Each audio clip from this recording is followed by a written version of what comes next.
እንደዚህ አይነት የአደባባይ በዓላቶች መስቀል ብቻ አይደለም ሌሎችም በዓላቶች ከተማ አስተዳደሩ ድጋፍ ያደርጋል።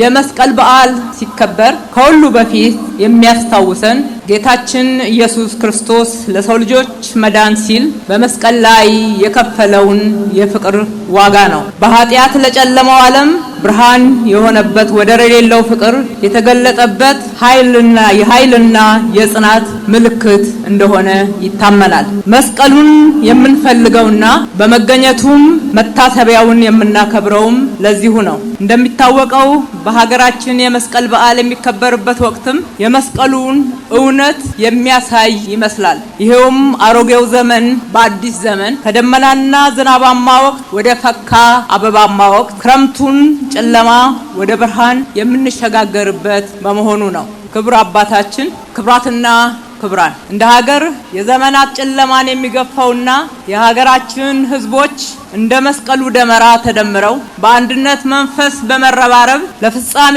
ያበቁት የኢትዮጵያ ህዳሴ ግድብ የተጠናቀቀበትና ለሀገራችን ብርሃናማ ጊዜ የመጣበት ወቅት በመሆኑ እንኳን ደስ ያለን፣ እንኳን ደስ ያላችሁ ማለት እወዳለሁ። ይህ የኢትዮጵያውያን ታሪካዊ ድል በብዙ ፈተናዎች ውስጥ በጸሎትና በፈጣሪ አምላክ እርዳታ የተገኘ ስኬት በመሆኑ ለፈጣሪ አምላካችንም ትልቅ ክብርና ምስጋና ይድረሰው እንላለን። ክብራትና ክብራን ታዳሚዎች፣ ብፁዕ አባታችን የመስቀል ደመራ በዓል በዩኔስኮ የማይዳሰስ የዓለም ቅርስ ሆኖ የተመዘገበ ከኢትዮጵያውያን አልፎ በዓለም ያስተዋወቀን በዓል በመሆኑ ሃይማኖታዊ እሴቱን ጠብቆ በታላቅ ድምቀት ከጊዜ ወደ ጊዜ ድምቀቱ እየጨመረ እየተከበረ ይገኛል። ይህንን ውብና ልዩ ትዕይንት ለመመልከትም ባህር ተሻግረው በመካከላችን የተገኙ የውጭ ሀገር እንግዶችን እንኳን ወደ ቀደምት ሀገር ኢትዮጵያ የአፍሪካ መልክ ወደ ሆነችው ከተማችን አዲስ አበባ በሰላም መጣችሁ ማለት እወዳለሁ። ከተማችን አዲስ አበባ እንደ ስሟ ውብ አበባ እየሆነች ከጊዜ ወደ ጊዜ በከተማ እድሳት ፕሮግራም እየታደሰች ለበዓሎቻችን ድምቀት፣ ለሀገራችን ኢትዮጵያ ተጨማሪ ክብር፣ ለቱሪስቶች ደግሞ መስህብ መሆኗን እየጨመረች ትገኛለች። ለዚህ ማሳያ የሚሆነው ራሱ የመስቀል አደባባይ ነው። ይህ የከተማ እድሳት የጀመረው ከመስቀል አደባባይ እንደሆነ እናስታውሳለን። የመስቀል አደባባይ ታድሶ ውብ ሆኖ በመሰራቱ ለበዓሎቻችን ድምቀት ክብራችንን የሚጨምር እንዲሁም ለምእመናንና ለታዳሚዎች ደግሞ ምቾትን ጨምሯል። የከተማ አስተዳደራችን የመስቀል ደመራ በዓልንና መስቀል ደመራ በዓልን የመሳሰሉትን በርካታ ህዝብ የሚታደምባቸው የአደባባይ በዓላትን የህዝብ አብሮነትን የሚያጠናክሩ በመሆናቸው የከተማችንም ድምቀት እንዲሁም የቱሪስት መስህብ መሆናቸውን ታሳቢ በማድረግ እየተንከባከበን ለቀጣይ ትውልድ እንዲተላለፍ የምናደርገውን ድጋፍ ከዚህ በላይ አጠናክረን የምንቀጥል መሆኑን በዚህ አጋጣሚ ላረጋግጥላችሁ እወዳለሁ። ኢትዮጵያ ከድህነት ለመላቀቅና የሀገራችንን ብልጽግና ለማረጋገጥ እያደረገችው ያለችው ጉዞ እንደ መስቀሉ ፍለጋ መንገድ መልፋት፣ መጽናት፣ እንደ ደመራው ደግሞ መደመርና በአንድነት መቆምን ይጠይቃል። በመሆኑም ጽኑዓን ትጉዎች መስቀሉን የደበቀውን የቆሻሻ ክምር ንደው መስቀሉን እንዳወጡት ሁሉ እኛም ኢትዮጵያውያን ተሰባስበን በደመራው ምሳሌ ተደምረን በትጋትና በጽናት እየሰራን የኢትዮጵያን ጉስቁልና እየናድን ብልጽግናዋን ልናረጋግጥ ይጠበቅብናል። የመስቀል በዓል ከምንም በላይ ህዝባችን በስፋት የሚታደምበት በዓሉን የሚያከብሩ ምእመናን ሁሉ በሰላም እንዲህ ባማረ የሀገራችንን ከፍታም ደግሞ ከፍ በሚያደርግና ውበት በሚጨምር መልኩ በመከበሩ ሁላችንም በጣም ደስተኞች ነንና ለበዓሉ በድጋሚ እንኳን አደረሳችሁ። በዓሉ የሰላም፣ የፍቅር፣ የደስታ፣ የመተሳሰብ፣ የመረዳዳት እንዲሆን ከልቤ እመኛለሁ። ፈጣሪ ኢትዮጵያና ህዝቦቿን ይባርክ። እጅግ አርጌ አመሰግናለሁ። የተፈጠርኩበትን ዓላማ ፈጽሜ ማለፍ ነው የምፈልገው። ጌታ ይጠራኝ እንዳገለግለው ነው። ጌታ ይጠራኝ ለህዝቡ በረከት እንደሆነ ነው። ጌታ ይጠራኝ ለህዝቡ ፈውስ እንደሆነ ነው። ከዚህ ውጪ ምኞትም ሐሳብም የለኝም። በተለይ ሶሻል ሚዲያ ላይ ያለኝም ኤክስፖዠር ቀንሻለሁ። በብዙ ቀንሼ ተደብቄ ነው የምኖረው። ግራውንድ ላይ ብታይ ያው ሆስፒታል ባጠገባችን እየሰራው ነው። ተለያዩ ትልልቅ ተቋማትን እየገነባው ነው። ትምህርት ቤት እየገነባው ነው። ለህዝብ የሚጠቅም የምገባ ማዕከሎችን አረጋውያን የሚመገቡበት እንደዚህ አይነት ስራዎችን እየሰራው ነው። እኔ ግራውንድ ወርክ ላይ ነው መስራት ፈልገው። እውነት ሰራተኛ ነው መሆን ፈልገው እንጂ ወሬን እያነሱ አፍ መከፋፈት እንትን አይልም፣ ያረክሳል። አየ ቅባት ሲኖርብህ እውነተኛ የሆነ የእግዚአብሔር ነገር ባንተ ላይ ሲኖር እንዲህ አይነት ነገሮችን አትመርጥም። እንዲህ አይነት መንገዶችን ለመሄድ አትጓጓም። ቢቻል ከሰው ሁሉ ጋር በሰላም መኖር ያ ነው። ወንጌልን በፍቅር ነው መስበክ ፈልገው። ለእስላም ለክርስቲያኑ የገባኝን እውነት በፍቅር እናገራለሁ። የማንንም ሃይማኖት ሳልነቅፍ፣ የማንንም ሃይማኖት ከፍ ዝቅ ሳላደርግ በፍቅር ግን የኢየሱስን ወንጌል ለሰው ልጆች ሁሉ እናገራለሁ። የመንፈሳዊ ዘንዶ ይወጋ። 4 ኪሎ ቤተ መንግስቱ ወደ ጫካ ፕሮጀክት ወይም ወደ ሳተላይት ሲቲ ሲቀየር የኢትዮጵያ ብሌሲንግ፣ የኢትዮጵያ ፈውስ፣ የኢትዮጵያ አንድነትና ሰላም ይመለሳል። ኢትዮጵያ በጣም ከፍ እያለች ትሄዳለች፣ እየተባረከች ትሄዳለች። የረሃብ ታሪኳን የቀየረች ተብሎ እንደ ምሳሌ የምትታይ ሀገር ትሆናለች። ሰላም የሰፈነባት ሀገር፣ የሰላም አየር ያለባት፣ የኑሮ ሁኔታዋ የተረጋጋ ሀገር፣ ሰዎች ደስ ብሏቸው የሚኖሩባት ሀገር እየተባለ በአፍሪካ ውስጥ አንደኛ ሀገር ትሆናለችና ምኞቴም ጸሎቴም ይሄ ነው። ይሄንን ፕሮግራም እየተከታተላችሁ ያላችሁ ወንድሞቼ እናቶቼ ያያችሁት ቪዲዮ የተመለከታችሁት ቪዲዮ ሙሉ ሐሳብ የያዘ አይደለም። ስለዚህ ጽንፈኛ የሆነ ፓርቲ ደጋፊም አይደለሁም። በእንደዚህ የምታጠርም ሰው አይደለም። ሰፊ ነው። ግን አሁንም ማዋሸትም አልፈልገው ስለ ሀገር ይጸልያለሁ፣ ስለ ኢትዮጵያ ይጸልያለሁ። በሚገርም ሁኔታ ጋሽ ቢኒ በጣም ብዙ ጊዜ እግዚአብሔር በዚህ ጉዳይ ይናገረኛል፣ በተለያየ ርዕሶች በሀገር ጉዳይ እና ቪዲዮቹን አናውጣቸው። አሁን ይሄ ራሱ ቪዲዮ እኛ ላወጣ ነው። በፍጹም እንዲህ አይነት ነገሮችን በጓዳ ጸልይ የምትተዋቸው ናቸው። ትናንትና እንደውም የተሰማኝ እስከዛሬ ድረስ ለምንድን ነው በጓዳ ጸልይን ያቆምነው? ብናወጣው የሚጽናናው ይጽናናል፣ ያው የሚበሳጨው የሚናደደው የሚቆጣው ያው ዘንዶ ነው፣ ሌላ ማንም የለም። በሳጫል የሚል ነውና እግዚአብሔር ያክብርልኝ የምትለኝ ካለ ያ ልምምድ የልጅነት ልምምድ ቋቅ ፈታጋ የነበረው ህይወት ምን ይመስላል ባጭሩ? እሱ ውስጥ ሃይማኖት ነው። የቤተሰቦቼ ሃይማኖት ነበረ፣ የዘራችን ሃይማኖት ነበረ። ቤተሰቦቼን አያና ተቆጥቶ ሞቷል። እንዴት ሞቱ? ያናንሱ አያና አለው። በቃ ብዙ እምነቶች ሪትን የሆነ ዶክመንት አለ። ቋቅ ፈታ ሪትን የሆነ ዶክመንት አለው። ዴከራዎችን ስናናግር ዴከራ ማለት ሞቶ ከዚህ በፊት ወደ ሙታን ዓለም የሄዱ አያት የቅድመ አያቶቻችን መንፈሶች ማለት ነው። የአያና መንፈስ የጨለማው መንፈስ ነው፣ የኩስ መንፈስ ነው። እንደዛ ነው ብለህ የምታምነው? ከልጅነቴ መለየቴ ለኔ ወደ መንፈሳዊ ዓለም ልምምድ ውስጥ በልጅነት እንዲገባ አድርጎኛል። እንግዲህ ያ አያና አንተን ይመራሃል፣ ያ አያና አንተን ይቆጣጠራል፣ ያ አያና አንተን የምታረገውን ነገር በሙሉ በቃ የውስጥ ዋና ሞተር ይሆናል ማለት ነው። የሚመረጡት የአባገዳ እንትኖች ዋቂ ፈታ እምነት ተከታይ የሆኑ ናቸው። ከሌላ ቤተ እምነት የሆኑ ሰዎች አይመረጡም። ኦሮሞ ሆነው ዋቂ ፈታዎች ቤተ እምነት እየመሰረቱ በየከተማው በየቦታው እንደ ሃይማኖት ተቋማት እየተስፋፉ ነው ያሉት።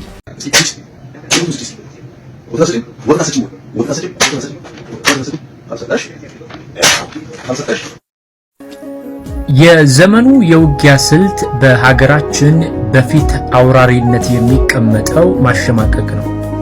ሰው በተከተለው ሃይማኖት ልታሸማቀቀው መሞከር የራስን እውነት ከመስበክ ጋር አይገናኝም። ወዴት እያመራን ነው? ይህንን ለመቃወም የምን ሃይማኖት ተከታይ መሆን አለብን? ኦርቶዶክስ፣ የወንጌል አማኞች፣ ሙስሊም፣ ካቶሊክ ወይስ እምነት አልባ? አይመስልኝም። እኔ የወንጌል አማኝ ነኝ። ከኦርቶዶክስ አማኞች ጋር የትምህርት ልዩነት አለን። የተፈጠረብኝን ጥያቄ የምጠይቅበት እንዲሁም የገባኝን እውነት የማስረዳበት መንገድና ቦታ አለ። እንዲህ የሚከተሉትን የማንቋሸሽ፣ የሚከተሉትን የማዋረድ፣ እነሱ ዋጋ የሚሰጡትን ነገር የማጥፋት መብትም መጽሐፍ ቅዱሳዊ እውነትም የለንም። ከዚህ በዘለል ካልተስማማው የነሱን መረዳት የነሱን የአምልኮ ስርዓት አክብሬ በሀገራዊ ወንድምነት እንዘልቃለን። ኢየሱስ እንዲህ አልሰበከም፣ ጳውሎስ እንዲህ አልሞከረም። መቼ ነው የተወላገርነው? መቼስ ነው የሌላውን ሃይማኖት ማንቋሽሽ የኛን እውነት መስበክ ይሆናል? የወንጌል አማኞች በጋራ ምኑ ጋር እንደላላብን፣ ምኑ ጋር ስተን ገደል አፋፍ ላይ እንደተገኘን፣ ምኑ ጋር መሪ እንደሳትን ራሳችንን እንጠይቅ። ኦርቶዶክሶች እናንተም ጠይቁ። በወንጌላውያን እምነት የሚያላግጡ ሲሳደቡ የሚውሉ ልጆቻችሁም ጠይቁ። ረጃጅም ሕንፃዎች፣ ትናንሽ ጭንቅላቶች፣ ሰፊ መንገዶች፣ ጠባብ አመለካከቶች ይዘን እስከ መቼ? ሁለት እግር ሁለት እጅ አለን፣ ግን የሰውነት ግብር የለንም። በነገራችን ላይ የራስን ማንነትና እምነት ለማጽደቅ የሌላውን ሰው ማንነትና እምነት ማንቋሸሽና ማዋረድ አይጠበቅብንም። ለምንድነው መከባበርን የፈራ ነው? ለምንድነው መዋደድን የፈራ ነው? ለምንድነው ትህትናን፣ ዲሞክራሲን የፈራ ነው? በቃሉም በሕገ መንግስቱም ያልተፈቀደላችሁን አታድርጉ። እግዚአብሔር ይመልስ። ልብስ ምናምን የሚያወራ ትንቢት የሚናገር መንፈስ ቅዱስ ነው አይደለም። ይሄንማ እኮ አገራችን ውስጥ እኮ ይሄን የሚሰሩ ጠንቋይ ተብለው በሃይማኖት ያልተሸፈኑ ብዙ አሉ። ህዝባችን ወደ ጠንቋይ አይከብድም። ግን ከጥንቆላ ጋር ማወዳደር ምንም አይከብድም። ለምንድን ነው የማይከብድ? ብዙ ተከታዩ ለምሳሌ እዩ ጩፌን ስትቃወም አይቻለሁ። እሱ በቴሌቪዥኑ ነው በደንብ የማየው። በዛ አገልግሎቱ ብዙ ሚራክል ነገሮች ይደረጋሉ። አልፎ ተርፎ ብዙ ሰው ይድናል። እንግዲህ ደግሞ ሲሄድ አይታል። ወደ የክፍለ ሀገሩ ሲሄድ ከአንድ መሪ ባልተናነሰ ተቀባይነት ያለውን ሰው በድፍረት እንዴት ስትናገር አይከብድም? በጣም ጥሩ። እኔ አሁን እንደዚህ ከጠየቀኝ እዩ ጩፋ ብዙ ህዝብ ይከተለዋል። ከመሪ በላይ ደቡብ ላይ ይከተሉታል። የደቡብ ትውልድ የደቡብ ህዝብ እኮ የዋህ ህዝብ ነው። ኢየሱስ ክርስቶስን አባቶቻቸውና አባባው እንዳሮ የሚባሉ በጣም ብዙ አባቶች እነ ተስፋዬ ጋቢሶ ታላላቅ አባቶቻችን የምንላቸው በወንጌል አማኞች ውስጥ ህይወታቸውን የምንመኛቸው አባቶች ያለፉም የሞቱም ለወንጌል ቆርጠው የነበረ ምድሪቱን ከጣዖት አምልኮ ለክርስቶስ የማረኩ እኮ የእግዚአብሔር ጸጋ የተገለጠባቸው ታላላቅ አባቶች ነበሩ። የአባቶቻቸው ልጆች ኢየሱስን እንጂ ሌላ ስለማያውቁ ኢየሱስ ሲባል ደስ ስለሚላቸው ብቻ ክርስቶስን ስለሚወዱት ብቻ የሚሸወድ ህዝብ እንጂ መጽሐፍ ቅዱሳዊ ነው ወይ አገልግሎታቸው ስትል አይደለም። ለምን እንዳልሆነ ልንገር። እዩ ጩፋ በጣም ብዙ ህዝብ ይሰበስባል ደቡብ ላይ። ለምን የኦንሊ ጂሰስ ህዝብ በዛ? ኦንሊ ጂሰስ በስቷል በደንብ እንጂ ምንም እኮ አትለየውም። ለምሳሌ ኦንሊ ጂሰስ ማለት የክርስቶስ ተቃዋሚ ነው፣ የአብም ወልድም መንፈስ ቅዱስም ኢየሱስ ነው የሚል ሞዳሊስቲክ የሆነ ትምህርት ነው ያላቸው። ስህተት ትምህርት ነው። አንድ ሰው የተነሳው ብሎ በህልም ሰጠኝ ኢየሱስ 5 ጊዜ ተገለጠልኝ ብሎ መጽሐፍ ቅዱስን የሚያጣርስ ራእይ ሰጠኝ ብሎ ነው ወደ ደቡብ ሄደው።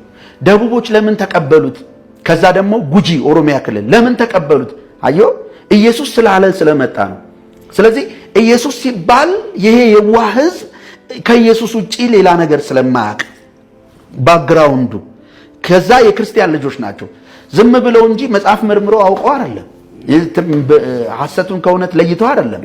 አየህ ሄደው ዘይት ይዘውላቸው ጭነውላቸው ነው የሚሄዱት። ደሃውን ህዝብ ዘይት በ1000 ብር ይሸጡለታል። እችን የምታክል ብልቃጥ እችን ከዚች በላይ የምታክል ብልቃጥ በ1000 ብር ይሸጡለታል። ካገኙ በ10000 ብርም ይሸጡለታል። ስለዚህ ኮንፈረንሶችን የሚያዘጋጁት የሚሰበስቡትን ብር አስበው ነው። የሚሄዱበት ወቅት የቡና ወቅትና እንደገና የተለያየ ገንዘብ ገበሬው የሚያገኝበት ወቅት ላይ ነው። ቲቪ በስሌት ነው። ቴሌቪዥን ገበሬ ማህበር ይገባል። አይተዋል። በሶላር ይጠቀማሉ። ገበሬዎች በሬያቸውን እየሸጡ ነው እነሱን ጉባኤ የሚካፈሉት። ይሄ ነው ወንጌል እውነተኛነት። በሬውን ሸጦ በጉን ሸጦ ፍየሉን ሸጦ ዘይት ገዝቶ ቤቱ ሄዶ ባረካለሁ ብሎ ምንም ሳያገኝ ከስሮ ምንም ሳያገኝ ተታሎ እነሱ ገንዘባቸውን በማዳበሪያ ሰብስበው የሚመጡበት ጉዳይ ነው። ህዝቡ እንዴት ተሰበሰበ? የእውነት ትክክለኛ ነገር ስላለ ነው። ከዩ ጩፋ የተሻሉ ስንት የሉም እንዴ? አባቶች የሉም እንዴ? ቃልዮት ውስጥ የሉም እንዴ? መካነ ኢየሱስ ሙሉ ወንጌል የሉም እንዴ? ዋጋ እየከፈሉ የሚያስተምሩ ደህንነት የሚያስተምሩ ትውልዱ ቃል መማር አይወድም። በቴሌቪዥን የሚያየውን ኤዲት የተደረገውን ነገር አይቶ ይሸወዳል። ስለዚህ ኢየሱስ ስለተባለ ብቻ እዛ ቦታ ላይ ግርግር ይፈጥራል፣ ይሆንልኛል ብሎ ያስባል።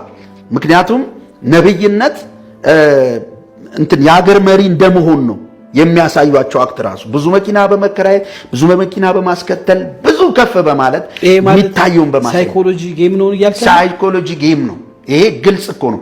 ሳይኮሎጂ ጌም ካልሆነ እኔ የሚፈልግ ሰው ይሞግተኝ። በደቡብ ክልልና በኦሮሚያ በጉጂ አካባቢ እውነተኛ አገልጋዮች ቢሆኑ ኖሮ የመጀመሪያ ኦንሊ ጂሰስ የሚባል ቤተ እምነት አይኖርም ነበር። ፕሮቴስታንቱ ኦልሞስት ወደ ኦንሊ ጂሰስ ዞሯል እያልከን ነው። ወደዛ ነው የሚሄደው። እነዛም ዋራ የሚባል ፕሮግራም ያዘጋጃሉ። ሲያዘጋጁ እዩ ጩፋ ከሚሰበስበው ህዝብ ያልተናነሰ እዛም ይሰበሰባል። እዚህ የነበረው ወደዛ ይሄዳል ማለት ነው። ምንም በቃ ምንም አያውቅም። አብሮ ናቸው። ገብቷል። ለምን ኢየሱስ ነው የሚባለው። መሰረታዊ የክርስትና ትምህርት የላቸውም። ለምሳሌ የደህንነት የጥምቀት መጽናት የሚባል ትምህርት አይሰጧቸውም እያልከን። መሰረታዊ የደህንነት ትምህርት ብቻ አይደለም። ኮንፈረንስ ስታዘጋጅ ስለምን ታዘጋጃለህ ነው? ብር ስለመሰብሰብ ከዛ የማይሆን ነገር እየነገርከው ህዝቡ ያለበት ነገር ይታወቃል። ኮንፈረንስ ደቡብ ላይ ብታዘጋጅ ስለምንድን ነው ማዘጋጀት ያለበት? ክርስቶስን እንዲያውቁት አይደለ? ወደ እውነት እንዲደርሱ ያንን ስብከት ይዘህ ያንን ዓላማ ይዘህ ትውልዱን ከአውሬው ለማስመለጥ ነው። እውነተኛ የእግዚአብሔር ጸጋ ካለብህ የምታዘጋጀው። አየህ፣ ያልዳኑ ሰዎችም እንዲድኑ መስቀሉ ብቻ ይሰበካል። እነዚህ የሚሰብኩት ምንድነው ነው? ሄደው መስቀል ነው እንደሚሰበከው? ክርስቶስ ተሰቀለ ነው እንዴ? ጳውሎስ ቆሮንቶስ ሲሄድ ምንድነው እንደሚሰበከው? ኢየሱስ ክርስቶስ እንደተሰቀለ እንጂ ሌላ ነገር እንዳላው ቆርጬ ነበር በመካከላቸው አላለም? ኃይልና መንፈስን ገለጥኳል። ኃይልና መንፈስ ማለት የክርስቶስ ሞትና ትንሣኤ ነው። ያንን አያወሩም። ምንድነው የሚያወሩት? ይሳካላል፣ አሁን ከዚህ ትወጣለህ፣ ዓለምን ትዞራለህ፣ ከኔ እጥፍ ትሆናለህ ምናምን ይላል። ምንድነው ከሱ እጥፍ? እሱ በቤት ይሄዳል፣ በቴሌቪዥን ሲታዩ ወርቅ ወንበር ምናምን ያሰራሉ ምናምን። እዛ ያለው ህዝብ ከዛ ገጠር ወጥቶ እንዴት እነሱን እንደሚሆን እያሰበ ነው የሚሰበሰብ። እንደዚህ አይነት የአደባባይ በዓላቶች መስቀል ብቻ አይደለም፣ ሌሎችም በዓላቶች የከተማ አስተዳደሩ ድጋፍ ያደርጋል። ከ8 ሚሊዮን ብር በላይ አውጥተው የሚሸፍኑልን ክብርት ናቸውና በንጉሠ ነገሥቱ ዘመን ተቋርጦ የቀረውን ታሪክ ቀጥለው ታሪኩን ከተቀበረበት አንስቶ እንደገና ህይወት በመዝራት በእርሶ የስራ ኃላፊነት የስራ ዘመን ክብራችን ተጠብቆ ሙሉ ወጫችን ተሸፍኑ ከ8 ሚሊዮን ብር በላይ አውጥተው የሚሸፍኑልን ክብርት ናቸውና በዚህ አጋጣሚ አባቶቻችን ብታመሰግኑ ለማሳሰብ ያክል ነው። የእመቤታችን ስዕል ይዛችሁ መስቀል አደባባይ እንዳትገኙ ተብለን ታግደናል። በዓለ መስቀል ላይ በዛ ቦታ ላይ ስዕል ይዘን እንገኝም ብሎ የሚቀሰቀሱ ቅስቀሳዎች ተገቢ ባለመሆናቸው የራሳችንን በዓል የሚያደበዝዝም በመሆን ሳውያን የመስቀል ዕለት የእመቤታችን ስዕል ይዛችሁ እንድትገኙ ጥሪ ቀርቦላችኋል። እንዳትቀሩ። አባቶች ከመንግስት ጋር ያላቸውን ግንኙነት የእመቤታችን ጥላቻነት በይፋ አሳይተዋል። የሃይማኖት ሰባኪ ነኝ፣ የመንፈሳዊ አስተማሪ ነኝ። አካዳሚው ዕውቀቴ እንዳለ ሆኖ በቦታው ስለሆነ አካዳሚው በቦታው ግልጽ ነው አይደለም? ሁሉም በቦታው ሲሆን ደስ ስለሚልም ልክም ስለሆነ አሁን እያወራው ያለሁት ክርስትና በሚባለው ሃይማኖት ሽፋን በአንድ ሀገራችን ውስጥ በአንድ ምድራችን ውስጥ ማለት ነው ሰሞኑን በጣም ከባድ የሆኑ 2 ቪዲዮዎችን አይቻለሁ። ይሄንን ለመንግስት አካል ለህግ አካላትም ጭምር ሼር እንድታደርጉት እንፈልጋለሁ። ምክንያቱም ነገ እሳቱ ነዶ ሌላ ዳሜጅ ሌላ ዲስትራክሽን ከማምጣቱ በፊት ጭሱ ላይ ነው አሁን መከላከል ያለብን። ከቁብ ሳንቆጥራቸው ንቀናቸው ዲስፓይስ አድርገን ምንተዋቸው ጉዳዮች አሉ። ግለሰቦች ወጥተው ቢጮሁበት እውኝ እሰሩኝ ምናምን በሉኝ ምናምን የሚሉ ሰዎች አሉ። ስንተዋቸው እንደ ሜዳ ላይ አበባ በክረምት እንዳሉት ማለት ነው በጋ ሲወጣ እንደሚደርቁት ይከስማሉ። እነሱ ጋር ብዙም ጊዜ ማጥፋት አያስፈልግም ብያለሁ። አንዳንድ ቦታ ላይ ግን ገብቷቸዋል አይደለም? ጭሱ ላይ ነው መድረስ ያለብን። ወደ እሳት ከመቀየሩ በፊት ከመንደዱ ከመቀጣጠሉ በፊት ጭሱ ላይ ደርሰን የማክሰም የማዳፈን ስራ መስራት አለብን። ይሄንን እንድታውቁልኝ ፈልጋለሁ። ከልምድም ከእውቀትም አንጻር ማለት ነው። ዛሀበሻ በጣም በሚያስገርም ሁኔታ መንግስትንና የኦርቶዶክስ ሃይማኖትን ለማጣላት ሰሞኑ የሰራውን ቪዲዮ በደንብ ተመልክቼዋለሁ። ምን ነው በዚህን ያክል እሬቻን ለማክበር እሬቻን ለመደገፍ ለመርዳት መንግስት አድርጎት የማያውቀው? አዎ ከዚህ በፊት አድርጎት የማያውቀው ከሆነ ታዲያ ምን ግዑዝ ነው እንዴ? መንግስት ራሱን አፕዴት እኮ ያደርጋል። እንዴ ስንት ነገር አፕዴት አድርጎ የለም እንዴ ጠቅላይ ሚኒስትሩ ዶክተር አብይ ከመጡ በኋላ በዚህ ከ2010 በኋላ የተጣሉ የሃይማኖት ተቋማት የኦርቶዶክሶችን የአገር ውስጥና የውጭ ሲኖዶስን አላስታረቁም እንዴ? ከዚህ በፊት የነበሩት ለምን አላደረጉም? ያን ስታመሰግኗቸው አልነበርም እንዴ? በእስልምና መካከል አልነበረም እንዴ? እንዴ ጠርተው ሲያመካክሩ፣ ሲወቅሱ፣ ሲገስጹ፣ ሲያስታርቁ አልነበረም እንዴ? በፕሮቴስታንት መካከል በተመሰረተው ካውንስል በአዳዲሶቹ አበጋዞች መካከልና በነባር ወንጌላውያን አብያተ ክርስቲያናት መካከል እንደ ሰማይና ምድር የነበረው ልዩነት አጥበበው በማህበር ይታወቅ የነበረውን የኢትዮጵያ ወንጌላውያን አብያተ ክርስቲያናትን ወደ ተቋምነት በሚኒስትሮች በፓርላማ የጸደቀ ህልውና አካል እንዲያገኙ አላደረጉም እንዴ? ከዚህ በፊት ስላልነበረ በቃ ባልነበረ በዛው ተበላሽቶ ይቅር ነው እንዴ ዘሐበሻ ስታወራ የነበርከው?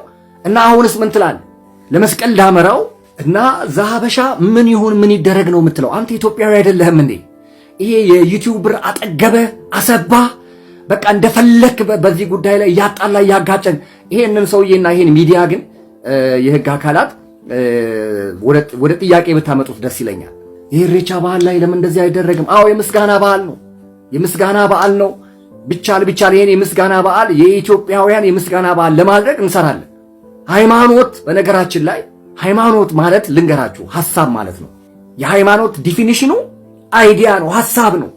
ሃይማኖት ጦርነት አይደለም። ሃይማኖት ንግድ አይደለም። ሃይማኖት ፖለቲካ አይደለም። ሃይማኖት ማለት ሐሳብ ነው። እንዴ ኢየሱስ ክርስቶስ ከሰማይ ሲመጣ ክርስትናን ሲሰብከን እኮ ሌላ ምንም ነገር ይዞ እኮ አልመጣም። ሐሳብ ነው ይዞ የመጣው፣ ራእይ ነው ይዞ የመጣው። ፈሪሳውያንን በቂጣቸው ያስቀመጣቸው እኮ በዘመኑ ኢየሱስ በሐሳብ በልጧቸው ነው። ከአፉ ከሚወጣው ከጸጋ ቃል የተነሳ ብዙዎች ይደነቁበት ነበር ነው የሚለው። ሲሰቅሉት ምን ይዞ ተሰቀለ? ራቁቱን አይደል እንደ ይሰቀሉት? ጦር አልነበረው፣ ፖለቲካ አልነበረው ኢየሱስ ክርስቶስ፣ ኢኮኖሚ አልነበረው፣ ሌላ ምንም እኮ አልነበረውም። ሐሳብ ነው ይዞ መጣው። ካሪዝማቲክስ ሊደሮች በተለይ በዚህ በሪሊጅን አካባቢ ላይ ሐሳብ እንዴ እንደዚህ አይነት ጦርነት፣ ዱላ፣ ስድብ ሌላማ አሳያችኋል። እንደዚህ ጠቅላይ ሚኒስትሩን በግልጽ የሚሳደቡ የወንጌል አማኞች ባለስልጣናትን የሚሳደቡ እንዴ መልካም በተደረገ እና ይሄው የሃይማኖት አባቶች መሰከሩ እኮ ከ8 ሚሊዮን ብር ለኛም ከተማ አስተዳደሩ በአዲ ከንቲባ አዳነች አበቤ የሚመራው ካቢኔ ድጋፍ አድርጎልናል አሉ። እኔ የሚያሳዝነኝ የኛ የወንጌላውያን አብያተ ክርስቲያናት የሃይማኖት በዓል አለመኖራችን ያናድደኛል። ካውንስሉ ዝምታውን መምረጡ በዚህ በጣም እናደዳለሁ። አድርሱልኝ ይሄን ኮፒ ሊንክ ዲዩት የራሳችን በዓል ቢያንስ ካለን 30-40 ሚሊዮን ሁለት በዓላት በአመት ውስጥ ካላንደር ተዘግቶ እምነታችንን የምናስተምርበት ሃይማኖታችንን የምናስፋፋበት እንደ ማንኛውም እንደ ሙስሊሙም እንደ ኦርቶዶክሱም ያስፈልገናል። ስፔሻሊ በዚህ ዓመት ቻሌንጅ እናደርጋለን። ቻሌንጆችን በዚህ ዓመት እናስፋፋለን። ያስፈልገናል። በቀጣይ ያቀረብኩላችሁ ቪዲዮ ደግሞ ሌላኛው የኛ የወንጌል አማኞች በዓል ያስፈልገናል ከሚለው እንግዲህ ያ ወጣት ተመልከቱ ምን እንደሚል። በቃ በሐሳብ ነው በልብ ነው የምናመልከው ከተባለ ሌላ ጠብቀስቃሽ የሆኑ ጽሁፎች፣ ጠብቀስቃሽ የሆኑ ስዕላት፣ ጠብቀስቃሽ የሆኑ ሁኔታዎች አያስፈልጉንም ብለው አባቶች ትእዛዝ ሲያስተላልፉ ሞተን እንገኛለን የሚሉ ወጣቶችን ደግሞ ተመልከቱ። ሲያዙ መከራ፣ አንዳንዶች ሲለቀቁ ደግሞ መከራ ነው። ተመልከቱ እንግዲህ ምን አይነት ቅስቀሳ እንደሚያደርግ። በጣም እኮ የሚገርም ነገር እኮ ነው። የኛ በተለይ የክርስትና ሃይማኖት ከፖለቲካ የጸዳ ነው፣ ከጠብ የጸዳ ነው። ወይ ክርስትና የሚለውን ነገር እኮ ሰዎች ለቃችሁ ወይ ሌላ ስም ብትሰጡ ጥሩ እኮ ነው። ክርስትና የሚል ስም በተነሳበት ቦታ ላይ አለን እኛ። ለምን? እኔ የክርስትና እምነት ተከታይ ነኝ። የክርስትና ሃይማኖት አራማጅ ነኝ። እኔ ማራምደው የክርስትና ሃይማኖት ግን መሰረት የሚያደርገው መጽሐፍ ቅዱስንና የኢየሱስ ክርስቶስን አስተምሮ ነው። እሱ ነው ማዕከላዊ የሚያደርገው፣ የሆነ ፈረንጅን አይደለም እንዴ። በዛማ ዝባዝንኬ የሚበዛበት የትኛው ሃይማኖት ተቋም ላይ እንደሆነ እኮ ይታወቃል። ገድላትና ድርሳናት የት አካባቢ እንዳሉ እኮ ይታወቃል። መጽሐፍ ቅዱስ የማያውቃቸው አስተምሮች፣ የማያውቃቸው ልምምዶች የት እንዳሉ እኮ ይታወቃል። ስለዚህ እንደዚህ አይነት አመጽን የሚቀሰቅሱ ሚዲያዎች፣ አመጽን የሚቀሰቅሱ ግለሰቦች፣ አመጽን የሚቀሰቅሱ ግሩፖችና ማህበሮችን ዝም ብሎ ማየት መንግስት የለበትም። መልካም የሚሰራውን መልካም በመስራቱ ሊመሰገን ይገባዋል። እንዴ የአዲስ አበባ ከተማ አስተዳደር ከዚህ በላይ ምን ያድርግ? ሙስሊሙ ሲመጣ የሙስሊሙን ይደግፋል፣ ኦርቶዶክሱ ሲመጣ የኦርቶዶክሱን ይደግፋል፣ የዋቄታው ሲመጣ የዋቄ ፈታውን ይደግፋል፣ የወንጌል አማኞች ሲመጣ የወንጌል አማኞችን ይደግፋል። ሁላችንን የሚመራን እሱ አይደል እንዴ? ሁላችንን የሚያስተዳድረን እሱ አይደል እንዴ? እኔ አንዳንድ ጊዜ ቦረናን ለቅቄ ተጠቃልዬ አዲስ አበባ ልግባ እንዴ ይላል። አንዳንድ ነገሮች ዝም ሲባል አንዳንድ ነገሮችን ባላየ ሲታለፍ እዚህ ጭንቅላት ላይ አናት ላይ ወጥቶ መጨፈር ተገቢ አይደለም። ስርዓት መያዝ ያለበት ስርዓት መያዝ አለበት።